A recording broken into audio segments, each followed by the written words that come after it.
All right, Super Bowl Sunday. I haven't shaved in a couple days. I look terrible. I was sick. Anyway, I did find a really cool t-shirt. However, it's one of those fun things. When you're not feeling very muscular or looking very muscular, it's imperative that you wear shirts with people that are very muscular on them. So it gives the illusion that you're muscular. So when you do go to the gym, you work out harder. Because I haven't worked out in like 4 weeks. I wasn't feeling good. I've been working. We had the snowstorm. Excuses. I was switching gyms and I went to one and I was training my daughter. Then so essentially I really haven't really worked out the way I need to since like November, like early December. But I've hit it, but not like the way I need to. So it's February, but it's Super Bowl Sunday. It's going to be interesting getting to the Super Bowl. Not that anyone cares. I don't know if anyone's terribly interested. I'm personally not. I don't know if other people are or aren't basically because the teams are like kind of what you'd expect. It's been a weird year for football, but it's not a bad thing. I think I'm kind of like over this whole like allegedly political agenda everybody has, especially the NFL, in my opinion.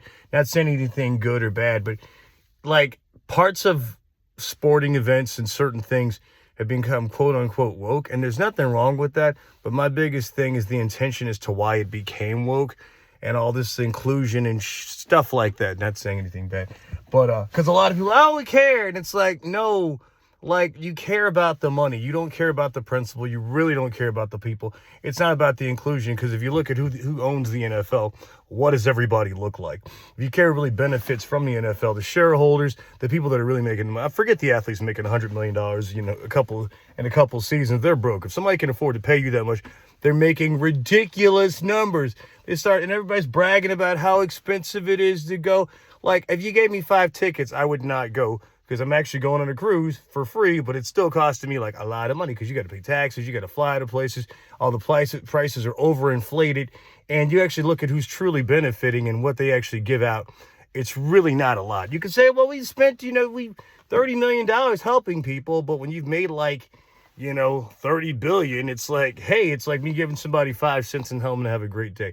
So just understanding what it is, and then the whole wokeness and why it is. And then I do think it's kind of ridiculous. I know we have a big Hispanic population, right onto that, but to have somebody come out that I don't know who that is. I'm a 40-something-year-old man, so a lot of the newer performers I don't know, and honestly, I feel like an old man, because back in the day, people they were talking about other people's music kind of being like garbage. I wouldn't say it's garbage, but like, I don't get it. I'm not a part of it. I don't think it's really going to have much value. And that's just my opinion. I could be absolutely wrong, because a lot of times that's what the ones have said about Tupac. And obviously look at what happened. So I hope in a really roundabout way I'm wrong, but in a good way musically, I hope I'm right, because sometimes the music just comes out. And as a person who's done music and stuff like that, a lot of people, they just kind of put stuff together and it's kind of like crap and it's corrosive. There's no good singing. Somebody's in the studio, they put a bunch of stuff together and they just do it. There's no real musicality about it, and someone really thinking it's like, oh, this is my struggle, or this is how I'm partying. It doesn't have the same kind of like feel. Anyway, that's just my opinion. So I'm kind of not inclined to watch it, even just seeing the teams. However, I had heard that one quarterback from the Patriots, shout out to that young guy. I think he might be a Christian. Now, this isn't some sort of Christian agenda thing, but he was refusing to wear like some sort of bracelet to support, LGBTQ, whatever. There's nothing wrong with that. It's support things because you want to, not because you have to.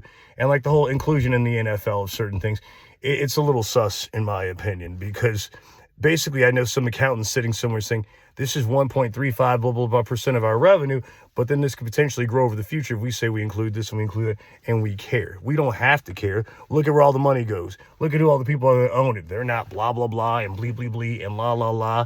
They just say, hey, it turns into money, so let's just say we accept it. So understand why people support things and why people don't support things. So I have nothing against the NFL, but I'm like, there's an old saying, you ain't got a lot to kick it. So seeing all these things go on, it just becomes more of an interesting thing. The spectacle is not the spectacle that I think we used to see, in my opinion.